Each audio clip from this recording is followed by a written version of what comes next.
forme déjà. buñ ci ñëwee naka nga ko jàngatee. ni ma ko jàngatee rek balaa may commencer comme nous sommes le 1er janvier j'en profite pour souhaiter mes meilleurs vœux à tous les Sénégalais. Oui. Donc à commencer aussi comme nous sommes des républicains ñun li ñuy théoriser mooy gàtt sa d'idée ñun opposition civilisée la ñuy def raffinée. duñ sànni xeer duñ sànni cocktail molotov donc je commence par souhaiter mes vœux à la clé de voûte de nos institutions le président de la République et à son gouvernement mais ci li nga wax li ñu jàpp ci DPG bi ak discours président de la République en termes simples Sénégal a un problème réel qui s'appelle l'économie alors que le président de la République ak le premier ministre il cherche à régler des problèmes artificiels le problème réel li nga ko waxee mooy l'économie ku ci nekk Sénégalais bu ci nekk bi ñuy seetaan na xool ci sa poche ba fi ñuy nekkee ba léegi ndax sa situation amélioré wu le problème mooy le problème économique mais ñi il cherche à régler des problèmes artificiels la mooy problème artificiel dëkk mu mel ni Sénégal nga xam ni da ngay voté le 24 mars le 1er avril ñu installé président de la République dara xewul donc dëkk boo amul problème mu institution dëkk boo xam ni président de la République Macky Sall dafa bëggoon renvoyer élection yi constitution conseil constitutionnel bañ imposer ko décision donc dëkk boo amul problème constitution Sénégal problème bi ñu am rek mooy un problème économique donc c'est le problème réel malheureusement Sonko ak Diomaye ñoom ils cherchent comme économie xamuñ ci dara ils cherchent à créer et à régler des problèmes artificiels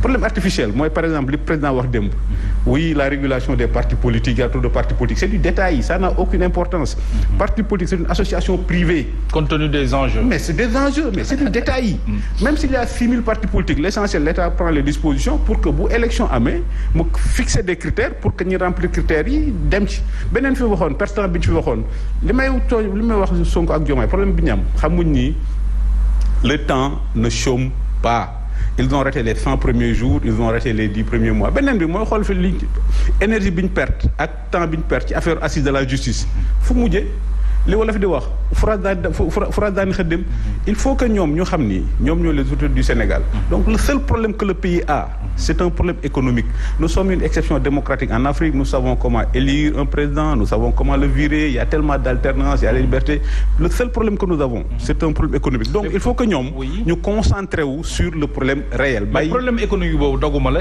est-ce que kon dina yomb bëgg-bëggu premier ministre bi jàpp ne sunu mobilisation financement yi ñu ngi ko bëgg a jëlee ci réew mi te yaa ngi naan ñu ngi am jafe-jafe koom-koom est-ce que faisabilité bi dina mais le premier problème économique du pays c'est lui-même ah oui comment mais di moom moo fi jàkkaarloog adduna bi urbi et orbi comme ni ñuy wax à Rome ni Sénégal les chiffres sont faux mais moo tax FMI joxuñu 180 milliards moo tax bi ñu demee UEMOA amuñ fa xaalis qui va faire confiance à un pays boo xam ne le premier ministre lui-même ne les chiffres sont faux donc le premier problème économique du pays c'est l'incompétence et l'ignorance du premier ministre ignorance boobu toog jàkkaarloog nit ñi ni les chiffres de mon état sont faux moo ñuy dugal ci guut économique bi ñu nekk te damay wax sénégalais 2025 day gën a metti parce que la situation économique va s'aggraver donc il faut que ñoom. mais sur cette question tontu na la Yoro mooy dëgg la bëgg a wax askan wi dëgg la bëgg a wax même les partenaires financiers est-ce que loolu aussi mënuñu ko nangul. mais li ñuy wax en français quand on est ignorant. wax leen li fi ne. non ko nangul non quand on est ignorant. on devient audacieux mais li mu wax les chiffres ça se discute. oui te am na kuñ fi convoqué woon la benn je crois Moustapha Diakhaté maa ngi profité d'ailleurs pour nuyu ko. oui ñu koy nuyu bu baax Moustapha Diakhaté évidemment di ko masaw di ko masaw ça montre aussi li ma doon wax la priorité de ces gens-là la seule urgence de Pastef c'est pas l'économie la seule urgence de Pastef c'est la vengeance. dinañ ci ñëwaat. Michel Barnier bi mu nekk ministre France lu mu wax le déficit public est plus important que je ne le pensais. Ousmane Sonko ñëw ni oui les chiffres il dit pas que les gens de Bercy ont fait du faux lui il défend les intérêts de la France il met la France au-dessus de tout mais Ousmane Sonko met sa personne au-dessus de tout parce que pour lui il est dans un bras de fer avec Macky Sall sa guerre personnelle avec Macky Sall la rancœur avec laquelle il poursuit Macky Sall moo ko gënal Sénégal. alors que président Macky Sall nekkatu fi. mais nekkatu fi. nekkatu fi États-Unis. est-ce que war na nekk priorité. mais États-Unis temps yi passé déggoo fa ñuy wax lockdown. affaire déficit budgétaire ñoo ngi négocier. mais bien sûr oui moom rek.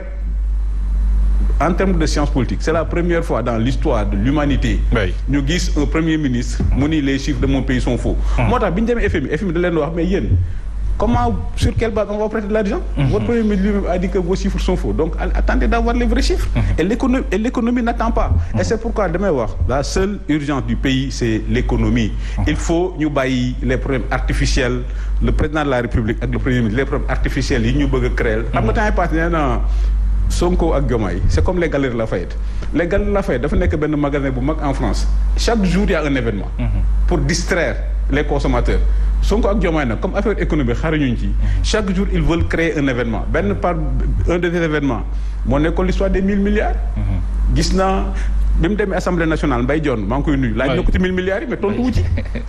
1000 milliards yi ba léegi tontu wu ci. donc il faut que ñàkk a xam économie mooy xëy suba teel quand on dit quand le bâtiment va tout va. xëy suba teel rek arbitrairement j'arrête tous les travaux. du BTP j'arrête tous les lotissements. parce que quand les gens investissent dans un pays pour deux raisons. Un, dëkk bi am na stabilité politique. bien sûr les gens n'investissent jamais dans un pays en guerre civile. Personne n'investit en Somalie. Sénégal am na stabilité politique. Les gens investissent dans un pays où il y a de la sécurité juridique et judiciaire. Mais qui va venir investir dans un pays où le premier ministre de façon arbitraire comme ça punition collective j'arrête tous les travaux j'arrête tous les lotissements. donc loolu mooy problème mu Sénégal. mais kon est-ce que Yoro doguma la est-ce que kon li ngay wax nii c'est tellement important est-ce que kon le premier ministre nekkul ci impasse parce que. mais bien sûr pour même financer. les gens qui sortent, tu es diplomate, il va tout droit au mur. pour même financer les projets du Sénégal moom dafa jàpp ne les mécanismes de mobilisation da ci war a boole. investisseurs nationaux yi. alors est-ce que jàpp nga ne investisseurs yooyu noonu mën nañu apporter leur pierre à l'édifice. c'est de la plaisanterie. Ce qu'il appelle les diaspora bonnes là, c'est de la plaisanterie. Moi, j'ai été de la diaspora. J'ai vécu à Paris pendant 5 ans. Les gens de la diaspora, dañuy xar seen tànku tubéy liggéey suba ak ngoon pour nourrir seen famille. Amuñ épargne buñ investir au Sénégal. Ce qu'il appelle les patriotes bonds là, l'économie. Li ñuy wax l'économie, c'est la confiance. L'économie, c'est la consommation. La consommation se fonde sur la confiance. Maintenant, ñoom, au lieu de semer la confiance, au lieu, nous sommes d'accord que jeunes yi, ils les ont plébiscités. 54%. Bien sûr. Au lieu de s'appuyer sur ça, cette énergie individuelle-là, pour créer un projet collectif, tout ce qui les intéresse, c'est la vengeance. Voilà, depuis le début, oui, Barthélémy Diaz, Moustapha Diakhaté, Bah Diakhaté, dit cybercriminalité. Les urgences du Sénégal ne sont pas les urgences de Pastef. La seule urgence de Pastef, moi, la vengeance. C'est pourquoi j'en profite, comme nous sommes le 1er janvier, j'en profite pour formuler le vœu qu'enfin, en 2025, que le président de la République, Bassirou Diomaye Faye, pose une première pierre. Parce que pour monter un projet, inaugurer ko, financer ko, inaugurer ko, ça prend au moins 2 ans. Et bëgguma comme président sama kal la, bëgguma que son mandat là, ces 5 ans là, que ça se réduise à de la vengeance, ak inaugurer les projets de Macky Sall. Projet Macky Sall yu bëri pare na, mais bañ ko inaugurer rek, ñu projet Macky Sall moo tax inaugurer. Donc damay formuler le vœu que président Bassirou Diomaye Faye, qu'en 2025, au moins qu'il pose la première pierre d'un grand projet parce que moom loolu la ñuy xaar ci moom. mais Yoro est-ce suffisant pour dire Pastef manque de priorité pour ne pas dire évidemment le régime actuel manque de priorité. Ils ont des priorités. Oui. Ils ont des priorités. Leur priorité c'est la vengeance. loolu lay wax. la vengeance. L'urgence pour Pastef c'est la vengeance mais regarde l'histoire de Barthélémy Diaz lu ko fi jaroon. amul lu gën a am solo dëkk bi. vous pensez que injustice la. non c'est-à-dire le Sénégal est un état de droit. Oui. La cour d'appel a reçu le recours de Barthélémy. Il y a des choses yoo xam ni c'est légal. mais est-ce que c'est moral.